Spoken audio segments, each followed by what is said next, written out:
Naquele tempo, Zacarias, o pai de João, repleto do Espírito Santo, profetizou dizendo: Bendito seja o Senhor, Deus de Israel, porque visitou e redimiu o seu povo. Fez aparecer para nós uma força de salvação na casa de seu servo Davi, como tinha prometido desde outrora pela boca de seus santos profetas, para nos salvar dos nossos inimigos e da mão de todos os que nos odeiam.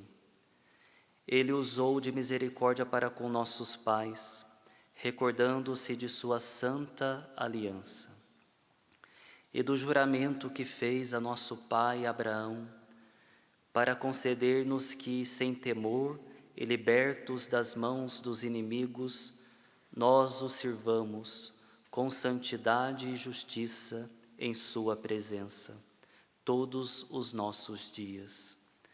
E tu, menino, serás chamado profeta do Altíssimo, pois irás adiante do Senhor para preparar-lhe os caminhos, anunciando ao seu povo a salvação pelo perdão dos seus pecados. Graças à misericórdia, compaixão do nosso Deus, o sol que nasce do alto nos visitará para iluminar os que jazem nas trevas e nas sombras da morte, e para dirigir os nossos passos no caminho da paz. Palavra da salvação. Glória a vós, Senhor. Palavra do Santo Evangelho, sejam perdoados os nossos pecados. Podemos nos assentar, queridos irmãos e irmãs.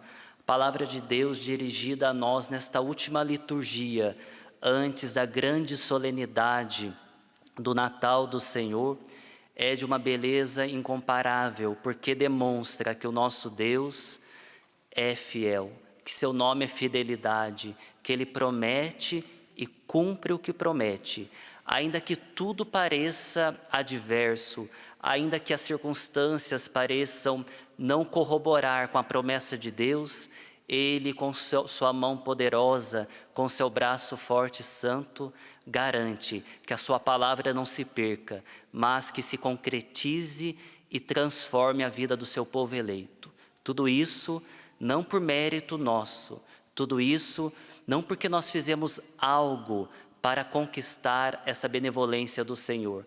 Tudo isso por pura gratuidade de Deus, dom de seu amor, presente de sua própria presença em nosso meio. A primeira leitura, extraída do segundo livro de Samuel, demonstra para nós que Deus nos ama por primeiro, que Ele cuida de nós antes mesmo que nós consigamos dirigir a Ele atos de amor, atos de adoração. Davi olhava para a sua situação de um mísero pastorzinho, desconhecido pastorzinho, pequenino e esquecido pelo próprio pai Jessé. Deus fez de Davi um grande rei para o seu povo. Todos nós nos recordamos da eleição e da unção que o profeta Samuel realiza sobre Davi no capítulo 16 do seu primeiro livro. Seu pai Jessé apresenta ao profeta Samuel muitos dos seus filhos, 7 dos seus filhos, e Deus rejeita todos. Então Deus inspira o profeta a perguntar a Jessé se havia ainda mais algum filho. Ele diz: tem um menorzinho deles que está lá pastoreando o rebanho. O menorzinho deles não tem nome, é um anônimo, é alguém pequenino e esquecido pela própria família. Mas Deus dele se lembrou. Deus com o seu dedo o escolheu, o elegeu para governar o seu povo na justiça. E não somente isto, para estabelecer uma dinastia, uma casa, diz a primeira leitura de hoje, que perpetuaria o seu reinado até o advento de nosso Deus e Salvador, nosso Senhor Jesus Cristo.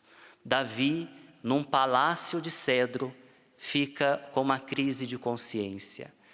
Eu estou aqui num palácio de cedro e a arca de Deus numa tenda, a própria presença de Deus numa tenda, enquanto eu vivo num palácio de cedro. Vou edificar uma casa para o Senhor. Deus então o interpela, dizendo: não é você que edificará uma casa para mim, antes eu edificarei a tua casa, isto é, eu constituirei, estabelecerei a sua dinastia até que brotará da raiz de Jessé, o teu pai, aquele ungido, aquele Messias, aquele Cristo que eu tenho prometido desde tempos remotos, aquele a quem eu serei como um pai e que será para mim como um filho. De fato, nosso Senhor Jesus Cristo, que dentro de algumas horas nascerá e celebraremos na liturgia essa presença, esse presente eterno de Deus, nosso Senhor Jesus Cristo, pela graça de Deus e pela paternidade adotiva de São José, está na linhagem de Davi e nasce na cidade em que Davi foi ungido. Nosso Deus e Salvador arma sua tenda entre nós, como diz São João no prólogo do seu Evangelho, tenda simples. Deus não quis, como diz o capítulo 10 da carta aos Hebreus, sacrifícios nem oblações pelos pecados, mas formaste um corpo para seu filho. Formaste-me um corpo, e eu digo: eis que venho, com prazer cumpro a vossa vontade. Deus, irmãos e irmãs, podia preparar para o seu filho uma habitação de riquezas materiais incomensuráveis, mas preparou para o seu filho o seio casto, puro da Virgem Maria, e nela formou um corpo para seu filho, este corpo que adoramos especialmente neste Natal do Senhor, mas que adoramos em toda a Santíssima Eucaristia, corpo ao qual nós fomos integrados mediante o nosso batismo. Nós fomos inseridos pelo batismo no corpo de Cristo, gerado no seio da Virgem Maria. E porque participamos do seu corpo, nós podemos, com confiança, com liberdade, com um espírito de filiação, chamar Deus de Pai, dirigirmos-nos a Deus chamando Abba e glorificá-lo por tamanho dom, por tamanho presente, a sua presença entre nós, presença salvífica, presença que transforma a nossa vida. Por isso, nós jamais viveremos o suficiente para louvar e agradecer a Deus tamanho dom.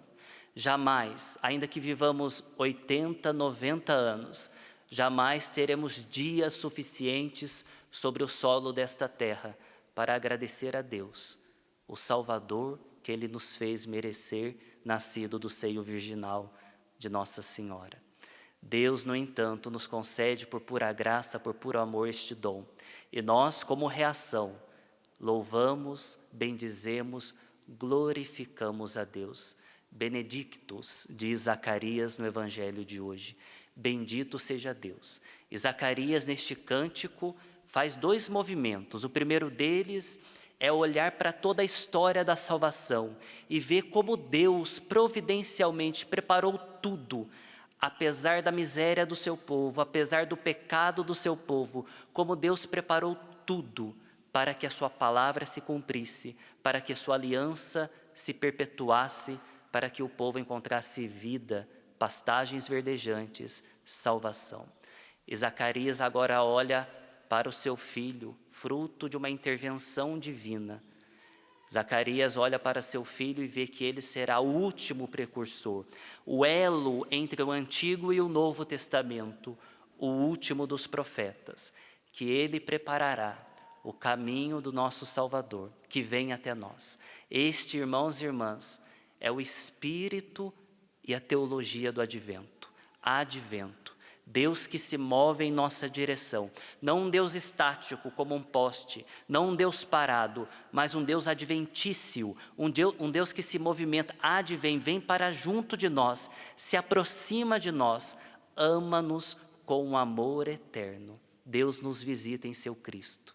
Nesta noite, nós entoaremos com toda a igreja, não importa a situação de dor, não importa o sofrimento, não importam as circunstâncias terríveis pelas quais passamos. Cantaremos com toda a igreja este hino de louvor, este Benedictus, louvando a Deus, porque um menino nos foi dado, porque Cristo, o ungido de Deus, é o próprio Deus entre nós, razão da nossa alegria, motivo da nossa esperança. É por causa de Jesus que nós temos ânimo para levantar todos os dias da nossa cama e enfrentar a vida, que nem sempre é fácil, que muitas e muitas vezes é dura, mas porque o menino nos foi dado, porque Deus formou um corpo para seu Filho, a partir do qual nós encontramos graça, misericórdia, perdão e reconciliação, porque Jesus nos foi dado, nós podemos esperar, nós podemos sonhar com o futuro, nós podemos, em Deus, estarmos certos de que a vitória pertence a Ele, de que a vitória já é nos dada. Basta e resta nos saber de que lado nós estaremos, de que lado nós optamos estar, do lado vitorioso de Deus ou do lado das trevas que não acolheram a luz, o sol nascente, o astro luminoso que neste Natal se aproximou de nós e que tem o poder de afugentar as nossas trevas,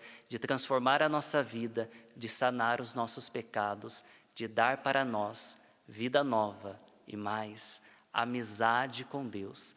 Ele, Jesus, em Jesus, sendo amigos de Jesus, nós podemos passar da situação de inimizade com Deus, que nos foi deixado pelos nossos pais, Adão e Eva, para a situação de amizade com Deus. Que nós aproveitemos este Natal. Não sabemos se teremos outros natais. Que o Deus que veio na fragilidade, que virá uma segunda vez em glória e que vem hoje nos visitar, que Ele encontre acolhida em nosso coração. Um coração humilde, um coração simples, mas um coração aberto. Aí Deus arma a sua tenda, estabelece a sua morada, gera comunhão, transforma a nossa vida, coloca brilho nos nossos olhos, estampa um sorriso em nossos lábios, porque Ele, irmãos e irmãs, é o motivo da nossa alegria. E este Evangelho, comunicado a nós, gera em nós uma felicidade extraordinária, inesgotável. Esta é a alegria do Evangelho. Um menino nos foi dado, um Salvador, um Redentor, em quem nós podemos esperar e confiar, por causa de quem nós podemos continuar vivendo. Louvado seja nosso Senhor Jesus Cristo.